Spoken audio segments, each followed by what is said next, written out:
Bismillahirrahmanirrahim. Assalamualaikum dan salam sejahtera. Apa khabar semua GPM, guru PSS dan pengawas sumber? Terima kasih kerana menyertai IFLA Junior 2020. Saya Cikgu Syahridal bin Abdul Jalil, GPM atau Guru Pusakan dan Media SMK Seri Pulai Perdana Kulai, Johor. Saya juga selaku penyelaras IFLA Junior 2020. Jadi saya akan berkongsi tip untuk bagaimana menjadi seorang pengawas sumber yang cemerlang. Saya suka menjadikan jawatan pengawas sumber ni gah di sekolah masing-masing. Saya bukan melahirkan pengawas sumber yang biasa-biasa di sekolah. Jadi tolong catat semua sebab ada soalan nanti yang akan dikemukakan selepas ini. Pertama, untuk jadi pengawas sumber, tak kira sekolah menengah ke sekolah rendah, mesti mempunyai 3 sifat. Yang pada saya 3 ni amat penting. Walaupun ada banyak, saya akan kongsi 3 saja.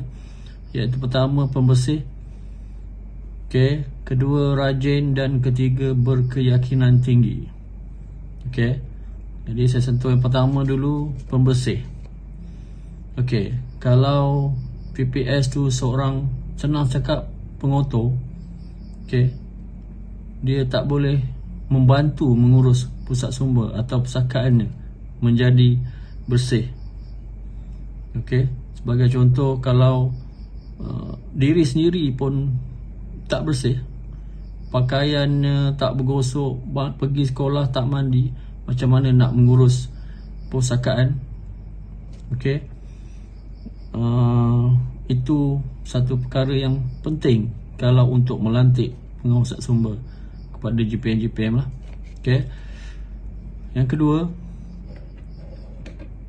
seorang pengawas sumber mestilah seorang yang rajin, atau biasa kita panggil ringan tulang. Mudah membantu tanpa disuruh. Dan saya ambil contoh, kalau di rumah tak pernah menyapu, tak pernah basuh baju, basuh pinggan pun mak basuhkan. Jadi jangan berlakon rajin di pusat sumber atau pusakaan, tiba-tiba kat pusakaan nak menyapu. Itu semua satu benda yang tak elok lah. Dia mesti rajin nak jadi pengawas sumber. Jadi kalau GPM atau AJK tertinggi, baik darjah 6 ke darjah 5 yang nak memilih adik-adik, kena tahu benda ni. Tidak, dia akan jadi satu benda yang, satu perkara yang terpaksa dijerit-jerit untuk disuruh. Sebab dia bukan rajin, dia dipaksa untuk rajin. Jadi penat lah. Dan pusat sumber atau pusakaan lah, kita fokus pusakaan, bukunya akan sentiasa berselerak kalau cikgu tak pesan, GPM tak pesan. Itu yang kedua. Yang ketiga, seorang pengawas sumber mesti ada sifat ataupun berkeyakinan tinggi. Berkeyakinan tinggi ni maksudnya dia boleh bercakap dengan orang ramai, warga sekolah yang datang BSS, tetamu dari luar, seperti pusat sumber kami. Saya terpaksa bagi contoh pusat sumber kami lah. Yang tetamu ni datang bukannya calang-calang, ada datuk, datin, pengarah, ada dalam dan luar negara.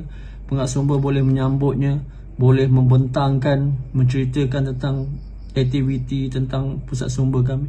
Begitu, mesti ada keyakinan tinggi. Kalau adik-adik anda darjah 4-5 mungkin kurang, darjah 6 dah boleh. Boleh mengendalikan majlis.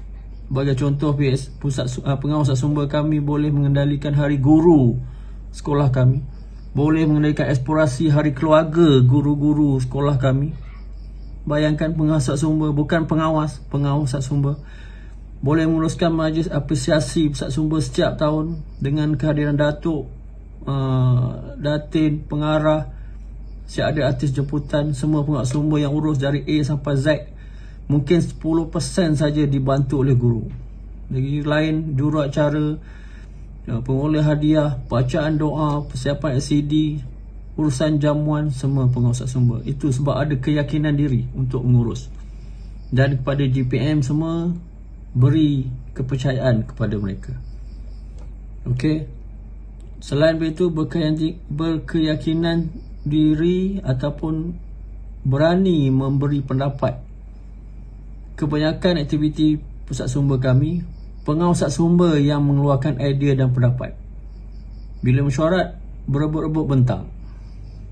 Cikgu kita buat ni, cikgu kita buat pertandingan ni, buat program ni. Tu, pengawas pusat sumber yang berkeyakinan tinggi.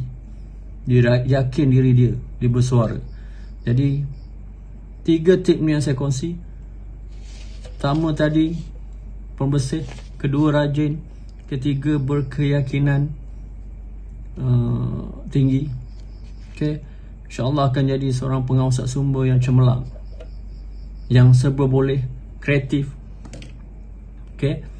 Jadi selepas ini AJK pengawas sumber sekolah kami akan berkongsi pengalaman dan ilmu yang mereka ada. Mungkin sesuai, mungkin separuh sesuai, akan kesemuanya sesuai, sama ada sekolah rendah atau sekolah menengah. Okay. Cuba catat dan aplikasikan ilmunya. Okay.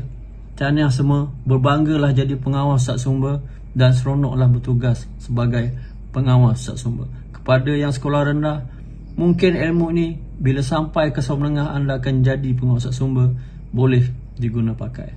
Sekian, terima kasih.